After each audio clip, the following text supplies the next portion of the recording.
it's Jessica Honegger, founder of the socially conscious fashion brand Noonday Collection. And this is the Going Scared podcast, where we cover all things social impact, entrepreneurship, and courage. I hope you have enjoyed our starter series. This week is the conclusion of the series that we've been doing, where we've been talking about what it means to take that idea that you have and let it become a reality. To that end, we are ending with the perfect guest, Steph Gaudreau. I'm going to spell her last name for you because I found her via Instagram. And if you're on Instagram, she is a really inspiring person to follow. Her last name, so it's Steph_Gaudreau, Gaudreau. I love this recent post I read of hers on Instagram. She says, perspective. It's remembering that if you eat something quote unquote bad and you're ready to say, forget it all, that one meal is less than 1% of your meals for the year. Perspective is realizing that if you're sick and take a week out of the gym, that amounts to about 2% of the year. Perspective is understanding that you won't lose your gains from taking a rest day. Perspective is giving yourself grace and space when you need it because you are not a damn emotionless machine who always has to push through. Perspective is knowing that your worth is never reflected by the numbers on the bathroom scale. Perspective. Change your glasses and see things differently. So you're like, Jess, it's the holiday season. Let me eat my pie in peace.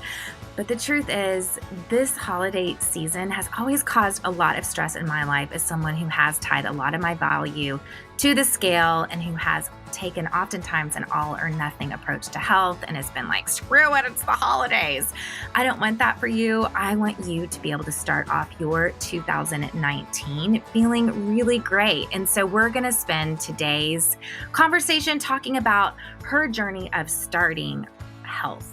What has her journey of health been, and what is her journey of finding balance in health been? Steph founded the Stupid Easy Paleo blog in 2011. It's now been changed to the Steph Gaudreau blog. She's the author of 3 books, the most recent one, The Performance Paleo Cookbook. She's the host of Harder to Kill Radio, a podcast that interviews the best experts in fitness, nutrition, sleep, and mindset. And I'm really looking forward to you listening in on this conversation today.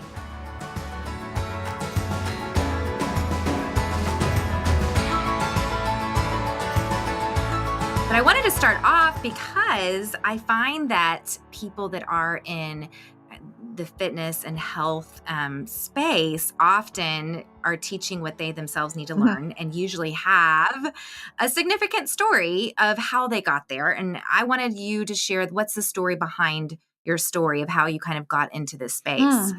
Yeah, it's in a lot of ways, I am so passionate about what I do because I see women struggling with the same things that I was deeply in the struggle about in my own life. And I kind of look at it and think, if I can get out of this hell that I was in, then other women can do it too. And I have such deep, deep compassion for the place that women are in right now, just in the world right now, all the things that we're facing. You know, we have so much autoimmunity. There's like so much stress, so much burden placed on us to just do all the things. And so in that way, I look at my community and I'm just like, can we just hug for a little bit? Because I get it. I've been where you've been. Also, I can't solve your problems for you.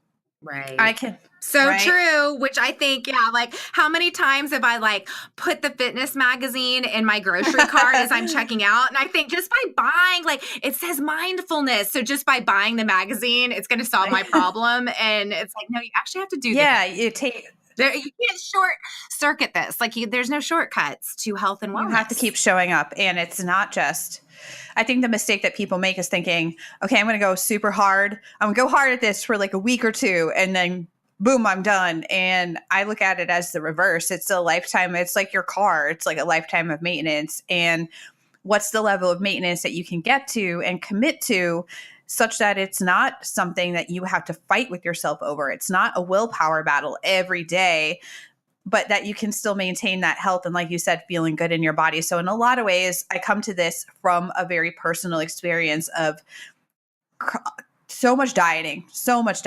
always trying to be smaller. Can you walk us through that? Because I actually don't know your Yeah. story, and I think I just really want to Yeah. hear. I want to like take your time, All right. sit back, drink your bottle of water, like don't rush through it, because I honestly I have a story, and I don't know, I haven't talked to too many people who, I mean, maybe that's because it's not my primary conversation, but I really want to hear. So just settle Okay, in. well, if we really want to go back, growing up, I had a divorced parents. I grew up without a father around, and then my stepdad came into the picture when I was really young. And when I was growing up, I always just felt different than other kids.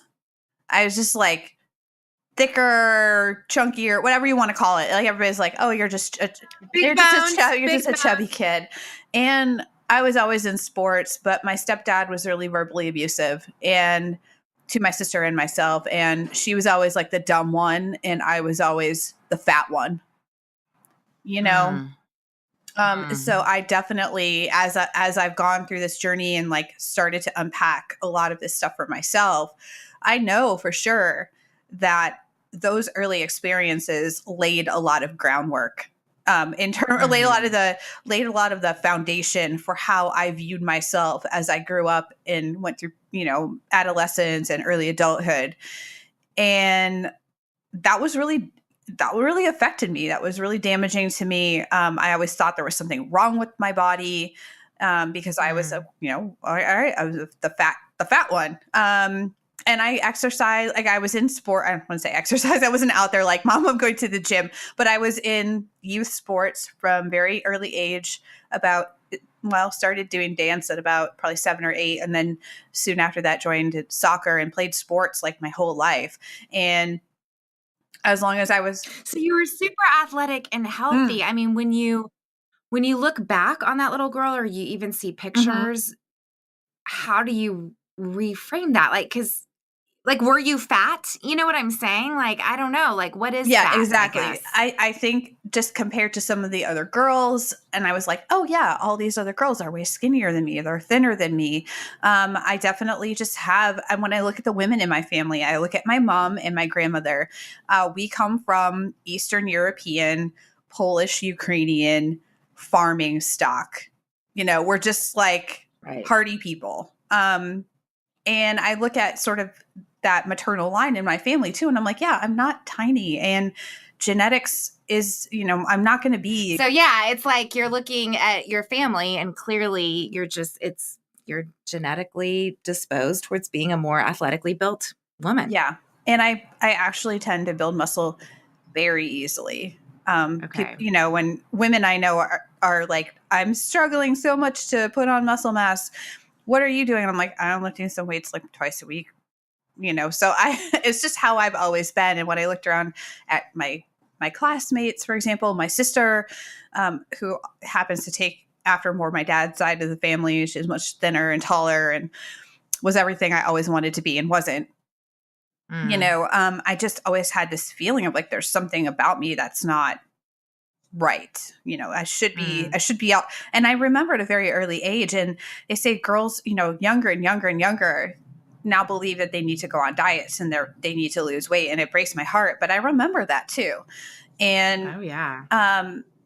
So I always had that kind of pervasive feeling. And I also happened to start puberty way earlier than my classmates. I was the first one in my class. So this is like 5th grade, the first one to get braces.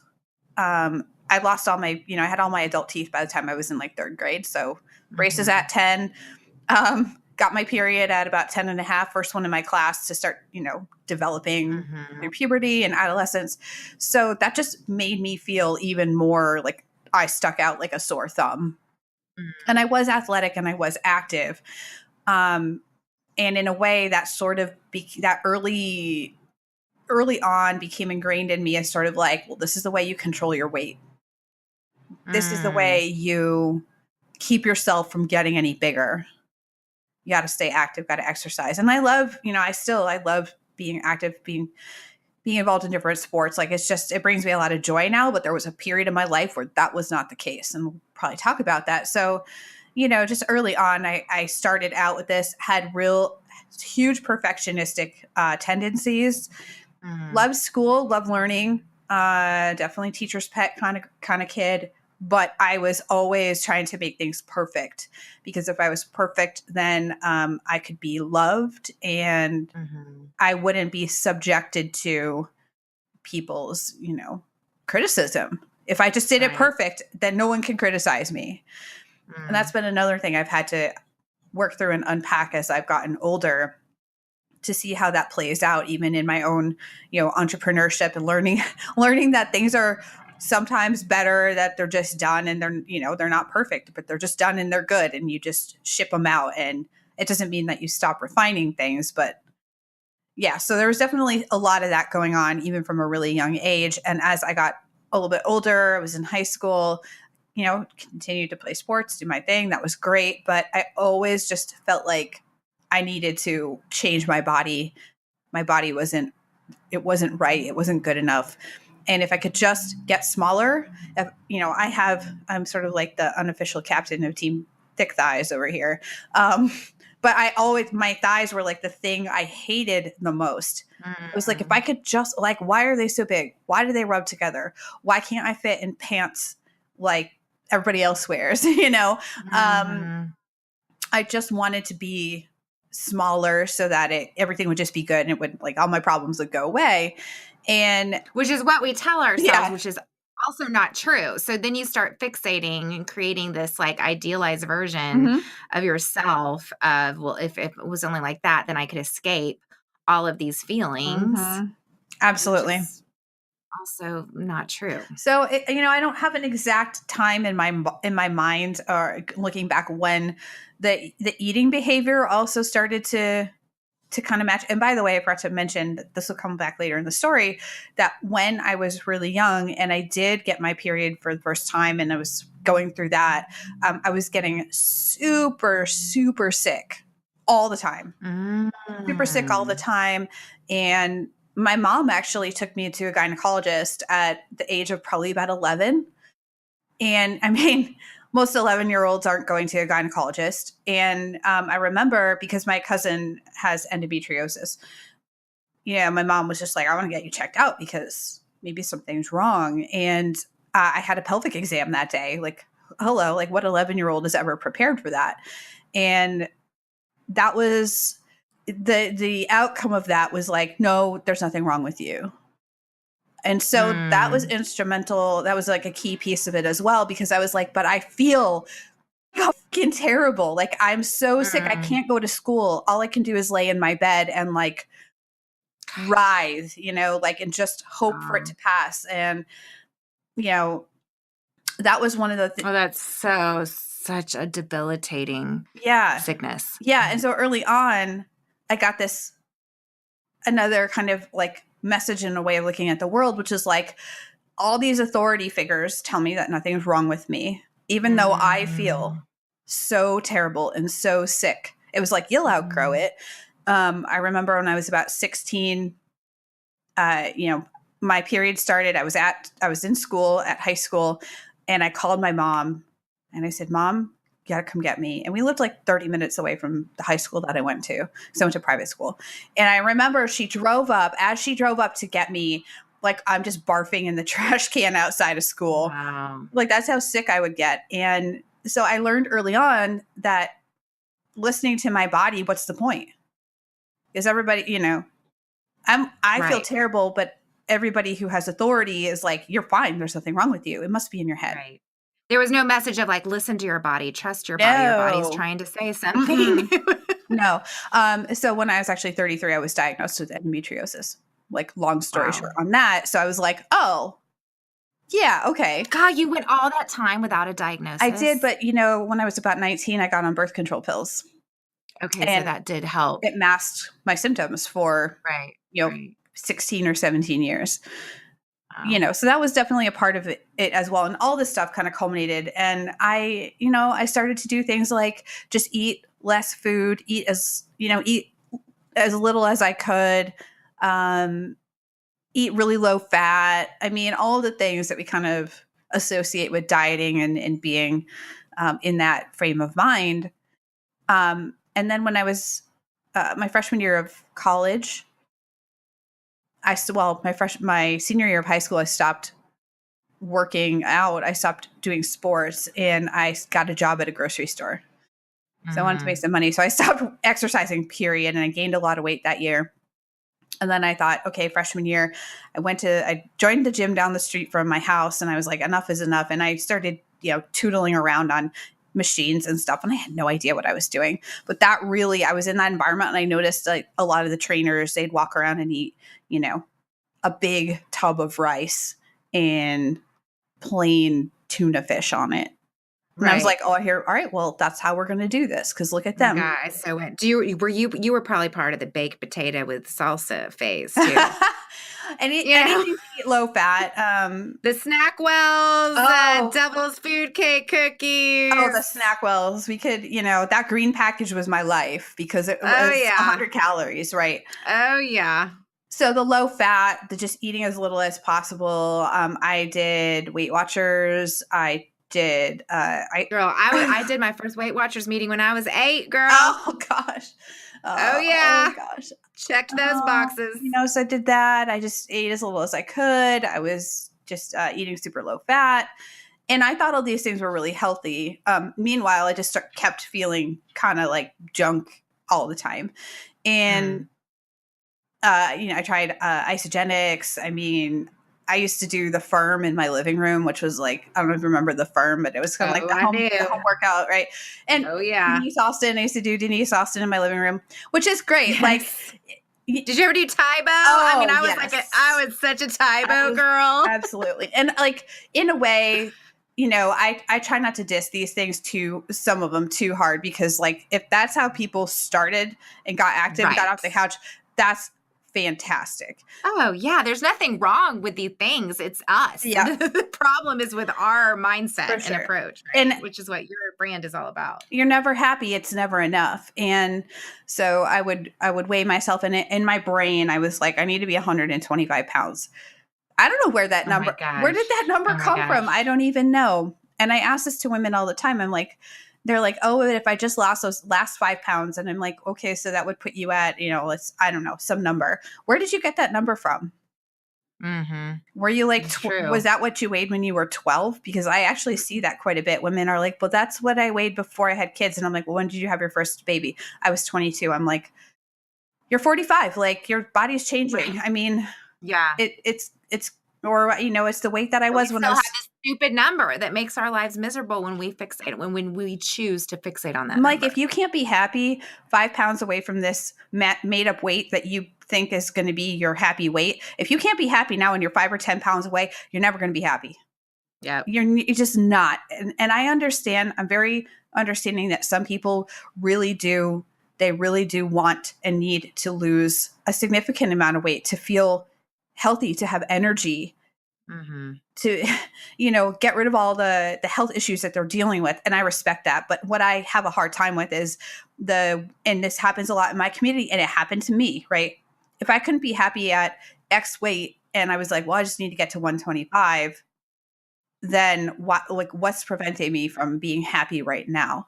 Right. And the last 5 or 10 pounds is not going to be a magic pill. It's not like your life's going to become unicorns and rainbows. And P.S., when you do get to that goal weight, now guess what? You got to maintain it. If that's what you're so fixated on, is getting to the goal weight, now you've got to maintain the goal weight instead of just saying, can I come to a weight where my body feels good? I wake up every day. I have energy. I have a sex drive. I have good digestion. My moods are pretty stable. And, all these things that we know are kind of these non-scale ways of measuring our health. Our blood work's good. Why can't we just be okay with that? It's always got to be this weight number. And I'm like, you got to maintain that. Have fun with those mental gymnastics. It's just, it's a really draining proposition. So all of this. So you're like hardcore biking. You're trying to like attain a body that like genetically is completely impossible for you from how you're describing pretty much. yourself. Yeah, it's just not going to happen. and you're teaching. Mhm. So the next chapter in my life, things really started to come to a head for me in about 2009, 2010. Okay. I was starting to feel pretty restless in my job, but was had gotten married again. Really kind of got married for the wrong reasons, and was just kind of feeling like that was not the right thing to do. And now, really hardcore into mountain biking and really using it. For me, endurance exercise and endurance sports became a great excuse for me to obsess. And then I started doing triathlons, which, in addition to biking, now I was also swimming and I was running. And so Wow. it became a great way for me to eat less because, got to maintain my weight and do more exercise. So when people are like, but to lose weight, you just eat less and move more. And I'm like, oh, I had that dialed, right? I was hardly eating anything. And when you're doing that much endurance training, especially, you're just trying to maintain, like you're just trying to manage because it's really hard to get enough calories to prevent things like muscle wasting, especially if you're not doing any strength training, which is what you kind of need to do to balance that out. So I wasn't doing that. I was really getting pretty small, but it still was. I looked at myself and I was like, God, I'm huge. I can't. Wow. Right. So now I'm like totally in this body dysmorphia frame of mind where I look at myself and I don't see what's actually there. Yeah, exactly. I don't see what's actually there. And so, for me, this particular sport and getting to this point in like 2009, 2010, it was really just this, like, everything was kind of coming to a head. And I couldn't go even a couple of hours without thinking about food, like losing weight, being too big. I mean, it was just like all consuming for me. And I remember 2010, I think it was 2010, and I still have this photo and I show it every once in a while because it was the end of the triathlon season.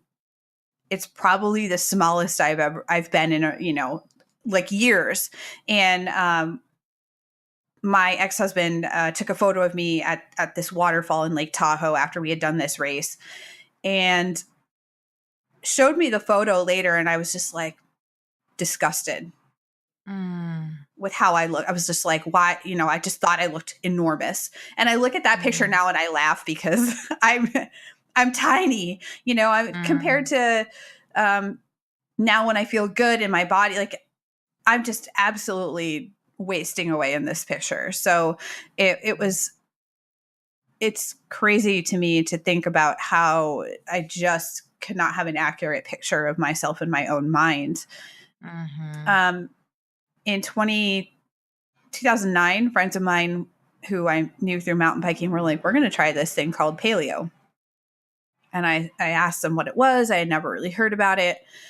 And they kind of described it. And I was like, well, that sounds kind of crazy because you don't eat gluten. What's gluten? Cycling in that sports world was still really entrenched in like carbo loading. And we're going to, and I'm not afraid of carbs, but it was just like carbs 24/7, very low fat, that sort of thing. And I just thought, well, this is like the exact 180 of how I'm eating now. But I don't know. What do I have to lose?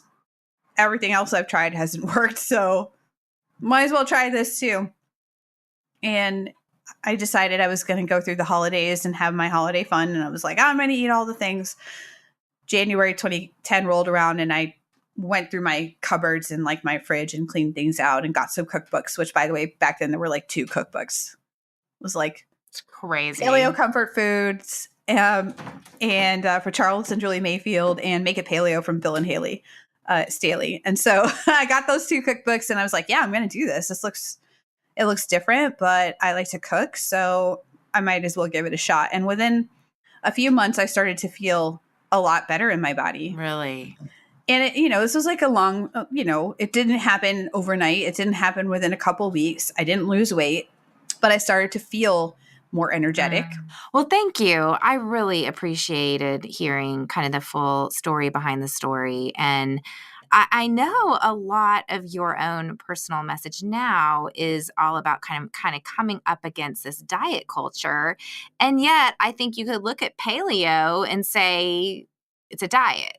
I mean, so this is kind of what I'm wanting to ask a little bit. And I think, most people that are approaching fitness are kind of like, okay, I'm ready to like kick it back into gear. It's not about like necessarily starting something completely new as it much as it is about kind of like getting back on the saddle again.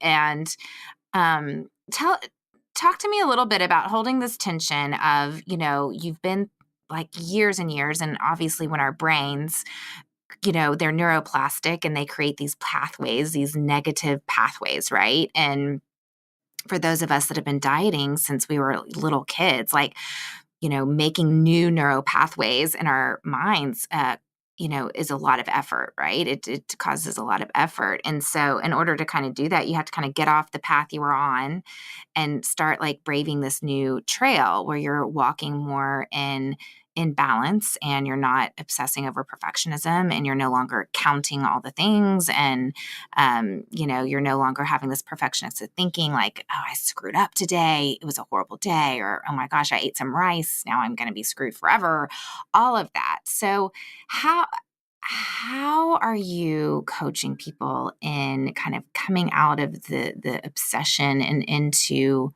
balance? And what is a diet versus paleo? I just threw a million things Yeah, at no, you. I've got a plan in my mind of how I'm going to answer Okay. this.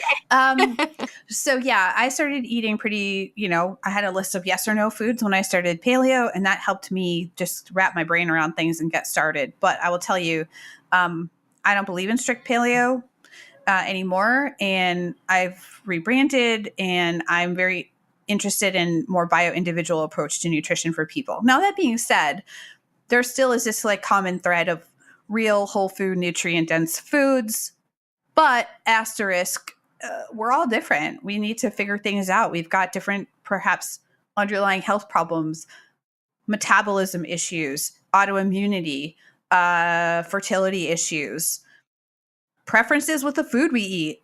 I have so many people that are like, I hate kale, but I made myself eat it. And I'm like, stop doing that. You don't have to eat what's not, you don't like.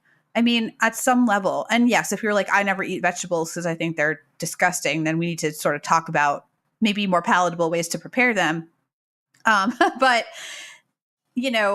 for M&M's and Coke Zero is not on the plan. M&M's and Coke Zero. So yeah, I don't believe that, I think a lot of these sort of quote unquote lifestyle type diets, whether it's paleo, primal, gluten-free, vegan, vegetarian, blah, blah, blah, whatever you decide, are a lot of times an on-ramp to cut through the noise and just get started. Because you can find resources and websites and books and the whole 9 yards. But at some point, you're going to go, is this working for me? If you want to maintain some semblance of this longer term. So strict approaches can work at the beginning, but they can also set up this perfectionistic spiral of hell where you're like, oh, I was going to start my blank diet on Monday, and it's not a diet because I'm not counting calories or whatever. But what I tend to see now, and I see this a lot, is that the pendulum has swung for a lot of women in the opposite direction, where they were like, I used to, eat really low fat or just starve myself or whatever. And then I started eating this like clean foods approach, or, paleo or real food or whatever they call it. But they're so focused on the rules that when it's still the diet mentality. I mean, that's the thing. I feel like, because I can go there. I live in Austin. We're super, super health conscious, and so it is kind of that like, oh, I'm not a dieter, but so that's where I'm trying to kind of figure out like how do you approach kind of like there is a time to say, you know what, it's time to kind of straighten up a little bit and cut some things out that, cut out the noise and get focused. But ultimately, I want that to be for the long term for people and not just like a 1 month, by March, it's like out the door. Right. So the more tightly you're trying to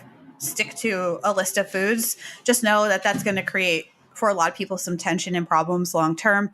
And I see this with like I said, with my community, where they're just like, I'm afraid to stop logging my macros. And I'm like, that's a problem. That's a huge red flag. If you can't go out to eat because you don't know how many grams that potato is, I don't know, like, have we made any progress? We've just transposed our problems into another area. So with Mm, me, and part of my core 4 is eat nourishing foods. Now mm-hmm. you'll notice that I don't call it like eat paleo or eat vegan or eat whatever.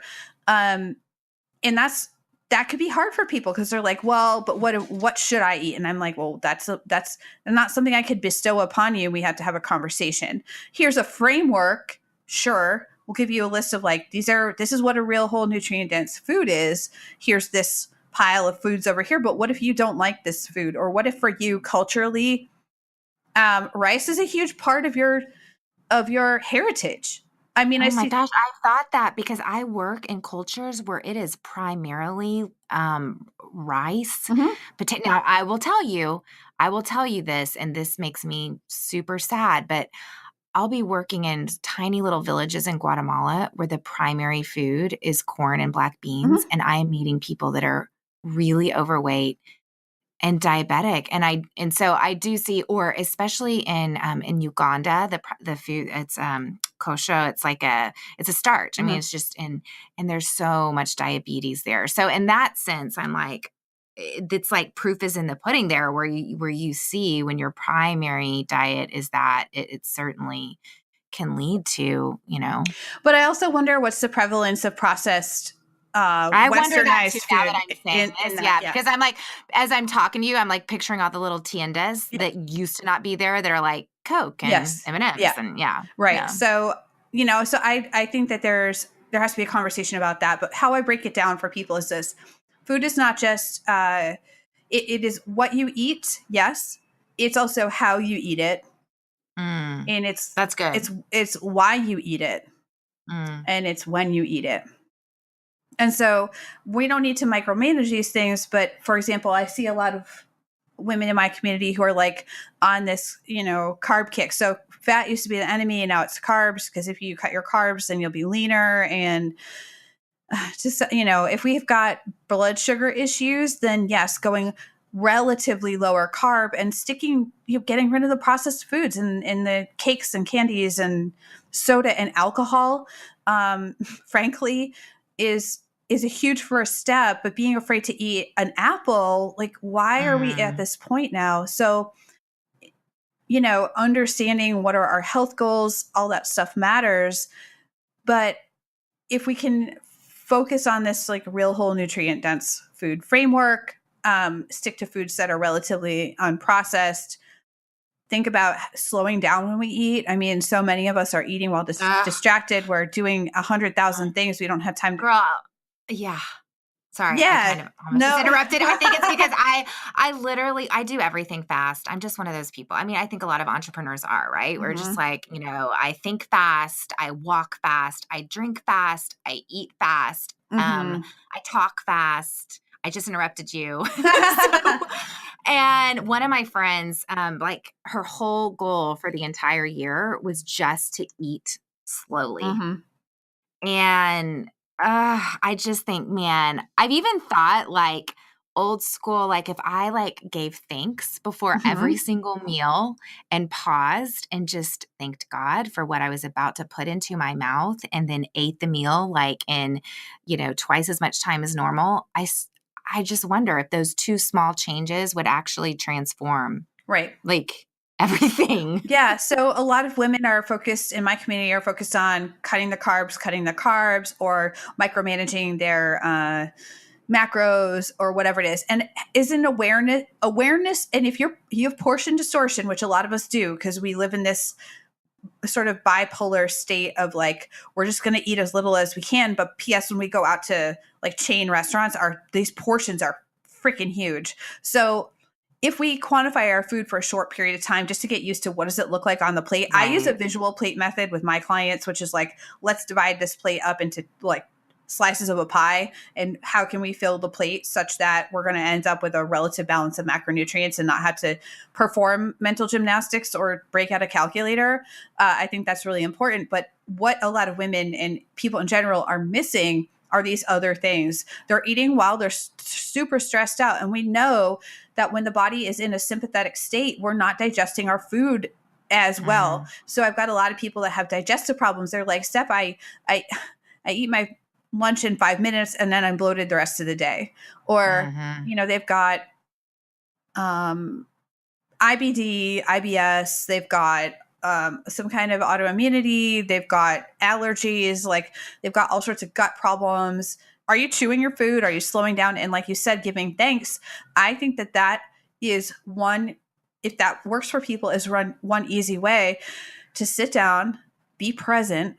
Everybody talks about intuitive eating. Well, it has to start with presence and awareness. I know. And Eating. that's like the hardest thing. And the thing is we want to shortcut it by having our list of no-nos, but then we never get to this point of awareness. Well, and the other thing too is it takes time for your body for its satiety signals to kick in. Or if you're only ever drinking liquid foods, this is the other thing, like people subsisting on juices and shakes and stuff because they're more convenient. But the thing is like, they're pre-digested, they're pre-chewed for you. You're not going to get, you might be getting the nutrition faster, but you might be spiking your blood sugar a lot quicker. You may not actually be releasing enough salivary amylase to deal with if you're eating like this fruit packed smoothie, then you need enough salivary amylase to digest that carbohydrate in your stomach. And if you're hungry an hour later, it's because that food just kind of went through. You didn't have to work at digesting it. And chewing sends a satiety signal to the brain. So when we eat too quickly, or we're just drinking all of our calories, we don't have that sense of satisfaction, of satiety, of fullness. And that causes a lot of people to overeat, to constantly graze. It sends our blood sugar spiking and crashing. And these are sort of some of the more common problems. So, just sitting and taking a few deep breaths and thinking about, where did this food come from, even if you didn't prepare it, however it makes sense for you to just have that presence of mind is an easy first step. This is free. You can do this today. You can chew your food a little bit more. I actually brought this up with my husband because I was like, I've always been a slow eater. But I looked at him and I was like, you just ate 1.5 times what I did in about 5 minutes. Like, that's just not like, and he finds now he eats a little bit less because his body is catching up with him and saying, you're good. Like, you don't need to keep going and refilling your plate and refilling your plate. And I actually look at my husband's a really slow eater, and I literally like use him as my pacing partner sometimes. Yeah. So I'm like, I look at his plate and then I look at mine. I'm like, okay, slow it down, Jessica. For sure. And then like, when do we eat? So, I think that there is value in not eating every 2 hours. I mean, if you have hypoglycemia and you're trying to repair that dysfunction and that dysglycemia, then snacking can help a little bit. But in general, when people are like, but I'm going to rev my metabolism and eat every 2 hours. And I'm like, no, like, why are you doing this? Well, fasting is all the rage right now. Well, and fasting has merits for sure. But what I see is women, especially, I work mostly with women, and that's why I always use women as an example. Women who are like, but I'm intermittent fasting. They're also in general doing CrossFit or some kind of stressful training on top of that. They have busy, stressful lives. And they're not eating a full day's worth of food in their fasting window. So they're constantly under eating. And so is fasting a tool? Can it be used to help sensitize the body to insulin and get a better blood sugar response? 100%. But we have to think about, are these tools, are we applying them when appropriate to our, so this comes back to the why. If I'm a stressed out woman who, maybe I don't have a lot of time, so I think fasting is going to help me because I have to spend less time eating. I get that. But if you're chronically under eating because you can't eat 2,000 calories worth of food in a 6 or 8 hour window, now we have a problem. And you're working out and pushing your body super hard on top of that, which you need to account for that in your recovery, right? So how are you going to recover from this intense exercise? So we tend to get these stressors, and they're doing like super low carb. We get all these stressors stacking on top of each other. And I get women who are like, but I'm working out 6 days a week and I'm eating clean, but I don't see any results. Or I'm gaining weight. And I'm like, well, we need to start unpacking some of this stuff and realize that this tool of intermittent fasting, maybe instead of thinking about it like I'm going to fast from 6 p.m. until noon the next day, is just at 6 p.m. after I eat dinner, I'm just going to, cut off the eating window until I wake up in the morning. 12 hours is That's a fast. more than enough for most people. And it also doesn't play into the restrictive, disordered eating patterns that a lot of people have. And then they get to their, their feeding window, and they can't get a full day's worth of food in that feeding window. And now they're chronically undernourished. And so we have to remember that calories and macronutrients are not the same as like fuel and nourishment are kind of two different things. So I could eat 1,000 calories worth of M&Ms, and that's energy, right? And that's giving me energy, but the quality of that food is very low. The nutrient value of that food is very low. And so we get into this difference of like quantity versus quality. And I don't think that focusing on quality at the expense of quantity is smart. Like, I know some people who are like, I eat paleo and why am I gaining weight? And I'm like, you just ate a whole jar of nut butter after dinner. Right. I mean, quantity, like we can't be ridiculous about this, but at the same time, we do still have this like calories in, calories out crowd who is like, it doesn't matter what you're eating. You can eat Pop-Tarts all day long. You just got to meet your macros. And I'm like, if we're the highest level competitors and we want to eke out that final few percentage points of our performance, maybe. But by the way, we also need to reduce inflammation and, work on recovery for those folks too. I just see this like it's got to be one way or the other. And I'm like, quality and quantity does matter. We don't want to overeat. We don't want to way undereat. We got to find that kind of right mix. We do need to pay attention to quality, because when we eat more nutrient dense foods with things like fiber and minerals and vitamins and enough protein, our body is satiated. And we're not going to just be looking for grazing all day long. So it's not one at the expense of the other. And I see this happening way too often. And yes, in the paleo world and all of these other diets, like you mentioned, is that it's sort of like, this is the one right way. And I'm like, the more extreme something is, the harder it is to stick to for a long period of time. It might be a short-term intervention or a tool to help get things back in the right direction. But if we do have things like disordered eating patterns from our past, we need to be mindful of that. I know so many women who right now are stuck. They are literally terrified to not log their food in MyFitnessPal. Yeah. And so I don't think having awareness is a bad thing, like I said earlier, but things have gone too far in one direction for a lot of people. And we need professional help in some of these cases to get over this anxiety, this crippling fear of like, I need to take my food calculator with me everywhere I go. I'm just like, is this a way to live? Like, what's I can't enjoy a meal out one night because I'm not going to be able to figure out, this restaurant isn't in MyFitnessPal. So, I think it's as annoying as it is. Like, I am one of those people now who's a little bit more like middle of the road. Like, let's talk about these issues. It's not always just about what we're eating. It could be about unpacking our past. It could be we need some kind of professional therapy. I mean, there's so many layers to this that sometimes it's not about the food at all. And if people are continuing to struggle all the time, like, I have no problem recommending that folks like, hey, work with a registered dietitian, work with a nutritional therapy practitioner, work with a functional medicine doctor, and I understand sometimes these things aren't covered by your insurance or whatever, but are you going to keep going around and around and around in this circle? Well, I remember when I went to professional trainer for the first time, it was like, it was 10 months after I had my first baby. And I was still having a lot of perfectionistic thinking.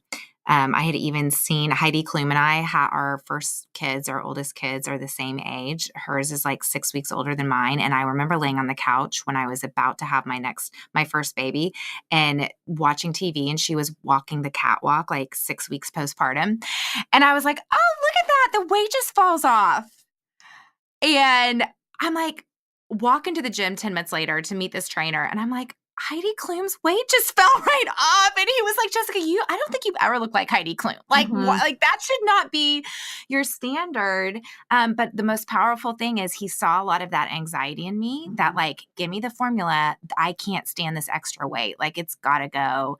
And he just looked me in the eyes and he said, Jessica, and he knew my history and he knew I'd been dieting forever. I'd read all the books, whatever. And he looked at me and he said, you know what to do. It's time to trust yourself. And I walked out with tears in my eyes. And I think he didn't know maybe the terms intuitive eating. I don't even know if they were around then, but that was when I think I was first exposed to this idea of like, oh my gosh, diets teach you to not trust yourself, to not listen to hunger, to not lean in to what your body is saying. And they are one size fits all. And so we've got to tune in first and just become aware, like, what's my body telling me? Absolutely.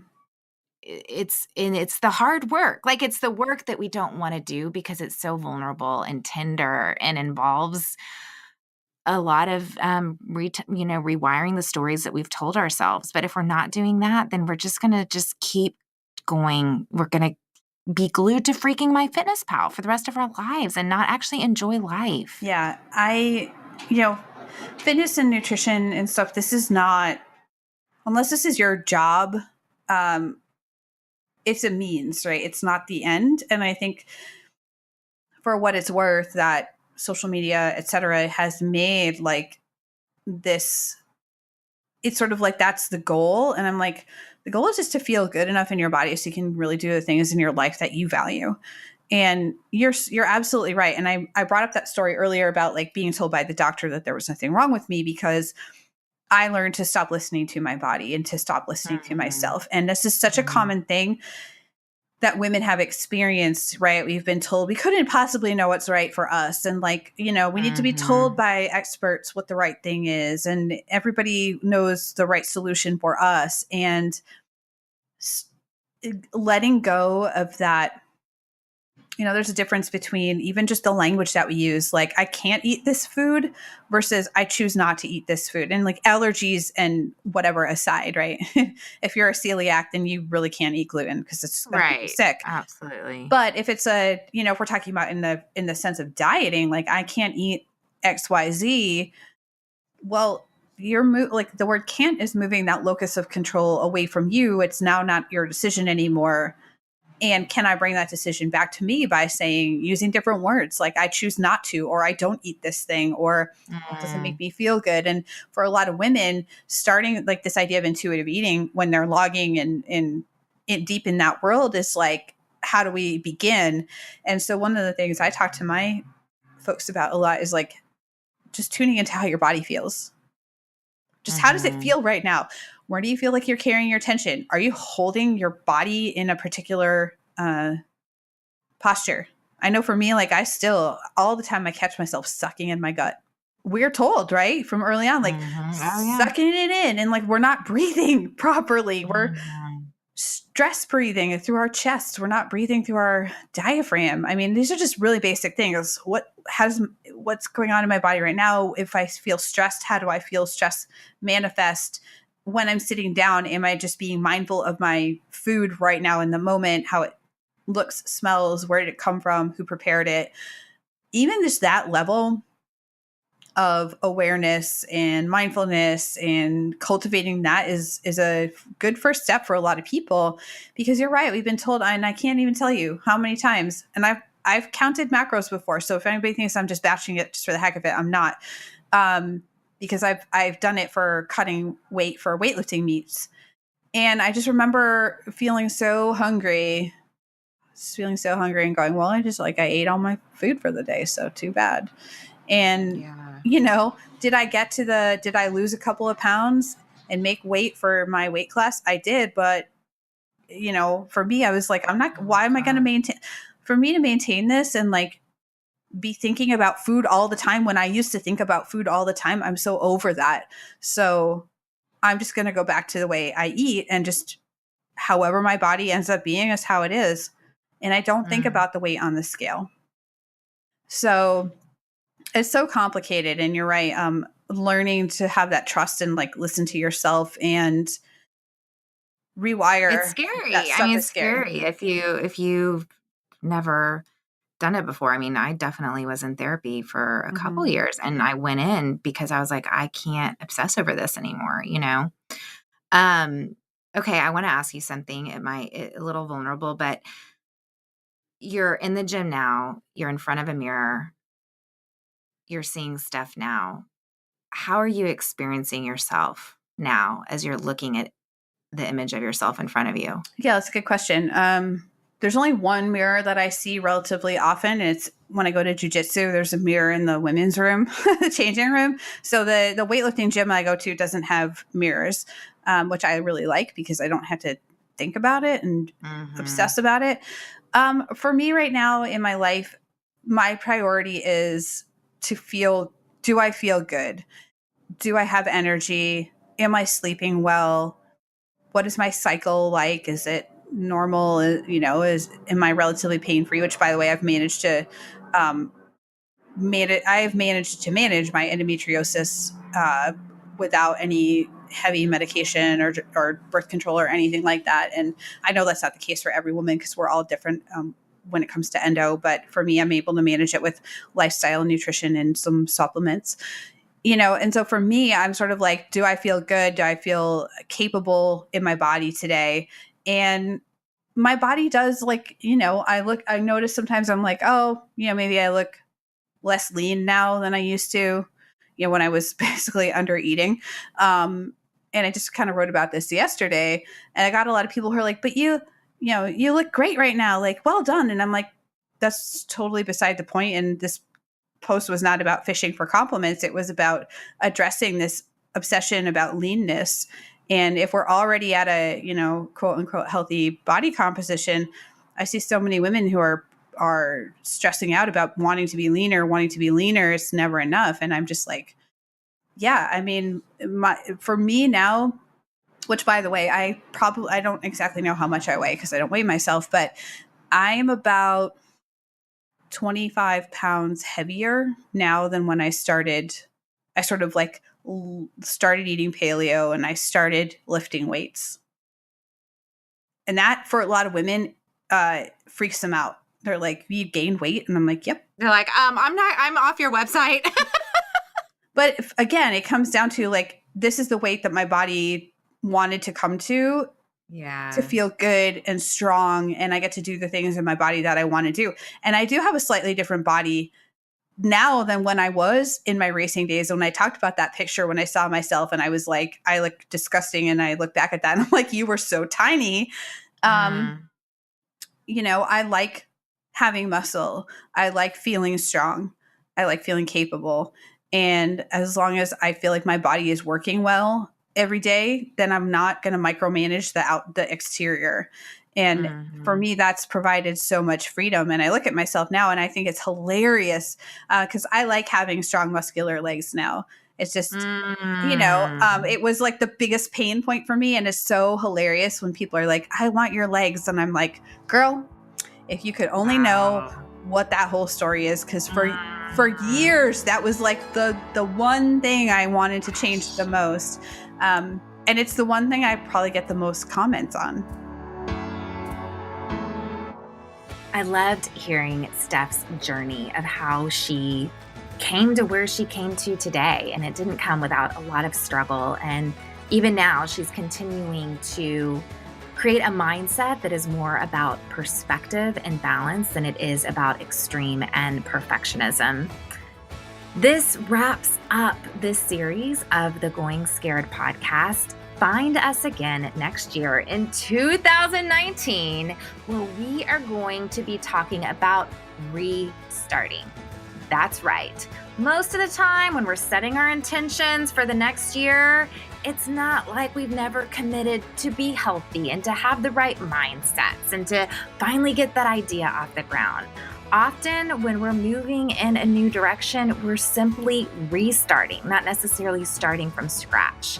So we are going to be diving into that topic. My first guest is Gretchen Rubin, author of Better Than Before, one of my all-time favorite books. So get ready for that series, and thanks for joining me on this series of the Going Scared podcast.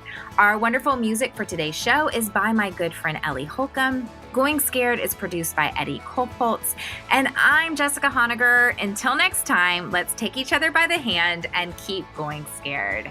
Happy holidays.